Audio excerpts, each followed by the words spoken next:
오늘 말씀은 에스겔 11장 1절부터 13절까지의 말씀입니다. 그때에 주님의 영이 나를 들어 올려서, 전에도 한번 들어 올렸지요. 여호와의 전 동문 곧 동향한 문에 이르시기로 보니 그 문에 사람이 25명이 있는데, 보통은 이스라엘의 12지파에 두 사람씩 장로가 서면 24명입니다. 그리고 이제 한 명이 더 있는 것은 그 중에 대장되는 사람, 이렇게 볼 수 있습니다. 내가 그 중에서 아술의 아들 야사냐와 브나야의 아들 블라디아를 보았으니 그들은 백성의 고관이라. 25명은, 이번의 25명은 제사장이 아니라 백성의 높은 지도자로 보입니다. 그가 내게 이르시되 인자야. 에스겔에서 잘 쓰이는 표현, 에스겔을 지칭하는 표현으로 인자야. 이 사람들은 불의를 품고 이 성 중에서 악한 꾀를 꾸미는 자니라. 백성들의 지도자인데 이 성 안에서 자기의 악한 꾀를 꾸미는 자라고 하셨습니다. 그들의 말이 집 건축할 때가 가깝지 아니한즉 이 성읍은 가마가 되고 우리는 고기가 된다 하느니. 참 어려운 말을 했지요. 그들의 말이 집 건축할 때가 아니다 합니다. 이것은 예레미야와 연관지어서 생각해야 됩니다. 예레미야는 바벨론이 올 테니 항복하라. 항복하고 포로로 잡혀가서 거기서 집을 짓고 아이를 낳고 살아라. 이렇게 얘기를 했습니다. 다시 말하면 하나님께서 심판을 작정하셨기 때문에 그 심판을 달게 받으라는 것이죠. 그런데 이 백성의 지도자, 하나님께서 악하게 보시는 백성 지도자들은 집 건축할 때가 가깝지 않다 그럽니다. 아직 집 지을 때가 아니라는 겁니다. 다시 말하면 싸우자는 거죠. 바벨론에게 맞서 싸우자. 최후의 일전을 벌이자. 그게 하나님의 뜻에 반대되기 때문에 하나님의 뜻을 분명히 선포했음에도 불구하고 자기네들은 싸워 이긴다라고 얘기를 했기 때문에, 그래서 악하다는 것입니다. 하나님 뜻에 정면 도전을 한 것이죠. 이 성읍은 가마가 되고 우리는 고기가 된다. 이 비유도 우리가 우리 한국적인 사고로는 이해하기 어려운 비유입니다만은, 그때 가마와 고기, 가마가 있고 그 안에 고기가 있다. 그러면 아마 그 고기를 보호하고 보존하는 그런 곳으로 가마라는 개념이 쓰인 것 같습니다. 그러니까 지금 이 예루살렘 성이 우리를 보호할 테니 포로로 가서 집 지을 생각하지 마라. 맞서 싸우면 된다. 이런 식이지요. 그러므로 인자야, 너는 그들을 쳐서 예언하고 예언할지니라. 여호와의 영이 내게 임하여 이르시되 너는 말하기를 여호와의 말씀에 이스라엘 족속아 너희가 이렇게 말하였도다. 너희가 이렇게 말하였도다. 너희 마음에서 일어나는 것을 내가 다 아노라.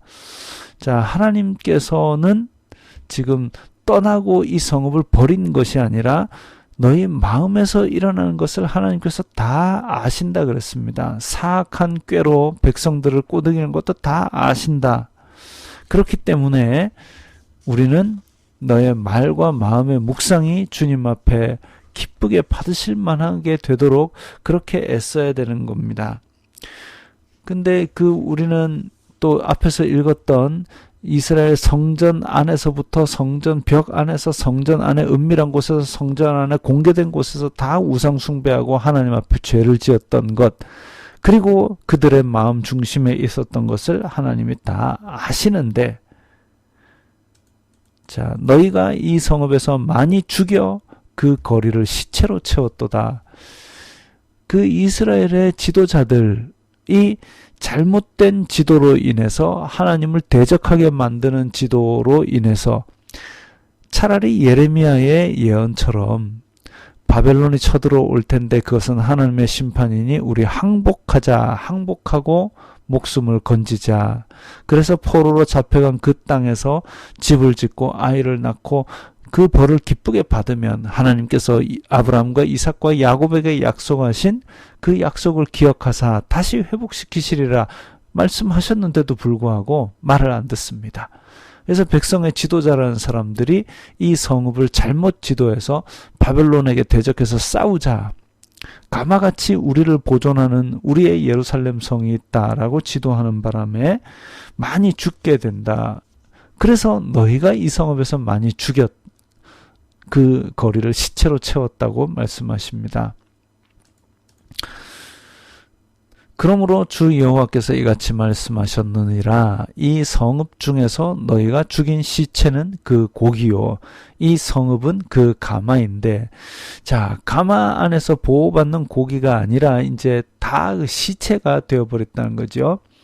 너희는 그 가운데서 끌려 나오리라. 잘못 지도한 죄를 하나님께서 물으실 겁니다. 나 주 여호와가 말하노라. 너희가 칼을 두려워하니 내가 칼로 너희에게 이르게 하고 너희를 그 성읍 가운데에서 끌어내어 타국인의 손에 넘겨 너희에게 벌을 내리리니. 자, 두려워하고 피하고 싶은 일이 다 닥치게 됩니다. 너희가 칼에 엎드러질 것이라. 내가 이스라엘 변경에서 너희를 심판하리니 너희는 내가 여호와인 줄 알리라. 너희는 내가 여호와인 줄 알리라 나왔습니다. 이 성읍은 너희 가마가 되지 아니하고 너희는 그 가운데 고기가 되지 아니할지라. 자, 백성의 지도자들이 가마 비유를 했습니다. 가마 비유를 했는데 하나님께서 그 백성 지도자의 가마 비유를 들으시고 에스겔의 입을 통해서 그게 틀렸다라고 선포하고 계십니다. 하나님이 아니고서는 그걸 알 수가 없죠. 그럼에도 불구하고 하나님께서 다 듣고 계시고 너희 마음에서 일어나는 것을 다 아신다고 말씀하시면서 그렇게 그들이 썼던 말을 가지고 그대로 부정하십니다. 가마가 되지 아니하고 고기가 되지 아니할지라. 보호받지도 아니하고 너희들은 이제 끝장났다라는 것이죠. 내가 너희를 이스라엘 변경에서 심판하리니 너희는 내가 여호와인 줄 알리라.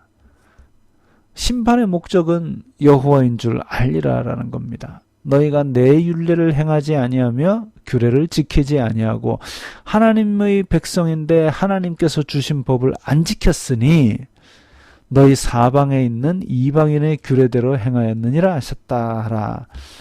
그들의 죄는 이방인들이 사는 법대로 살았다 이겁니다. 하나님의 백성이면 하나님의 법대로 살아야 되는데 하나님의 법을 팽개치고 이방인의 법대로 살았다. 이에 내가 예언할 때에 브나야의 아들 블라디아가 죽기로 1절에 나오는 브나야의 아들 블라디아, 잘못된 지도자 25명 중에 한 명인데 예언할 때에, 에스겔이 예언할 때에 그 블라디아가 죽었습니다. 하나님의 심판이 그 자리에서 임하는 것을 보고 내가 엎드려 큰 소리로 부르짖어 이르되 오호라 주 여호와여 이스라엘의 남은 자를 다 멸절하고자 하시나이까 하니라. 그래서 다시 한 번 더 에스겔은 부르짖습니다. 하나님, 이스라엘 불쌍히 여겨주세요. 남은 자 마저 죽이려고 그럽니까? 그렇게 또 중재자로서 하나님과 사람 사이에서 애통하는 부르짖는 기도를 드립니다. 물론 예루살렘 백성들은 예루살렘 성전이 있기 때문에 예루살렘은 지켜주신다라는 말을 믿고 싶지요. 많은 사람들이 그렇습니다. 내 원이랑 일치할 때에 그 말씀에 하나님의 말씀이라고 막 거기다 동그라미 칩니다. 내 시작은 미아가스나 나중은 심히 창대하리라. 창대하고 싶으니까 거기다 막 동그라미 칩니다. 아멘 아멘 하고 형광펜으로 줄 긋습니다. 그러나 하나님의 법을 떠난 하나님의 백성 심판받는다. 거기에는 줄을 잘 안 칩니다. 왜? 그건 내 원하고 다르거든요. 예루살렘 백성들이 자기의 지은 죄는 회개하지 아니하고 자기 원대로 이야기하는 이 잘못된 지도자들 때문에 이렇게 큰 화가 코앞에 닥쳤는데도 불구하고 내 원이랑 일치하는 거짓 희망에 사로잡혀서 하나님을 여전히 거역하고 있습니다. 우리가 하나님의 심판을 앞에 두고 내 사업이 형통하다 해서, 내 하는 일이 술술 풀린다 해서 하나님의 심판을 생각하지 아니하고 내 삶을 돌아보지 않는다면 결국 이 멸망하는 예루살렘 백성들과 다를 바가 없습니다. 에스겔처럼 이 민족의 죄를 지고 한국 교회의 죄를 지고 내 죄를 지고 주님 앞에 주여 우리가 죄인입니다. 저를 불쌍히 여기소서 가슴을 치며 회개하는 기도를 드려야 하겠습니다.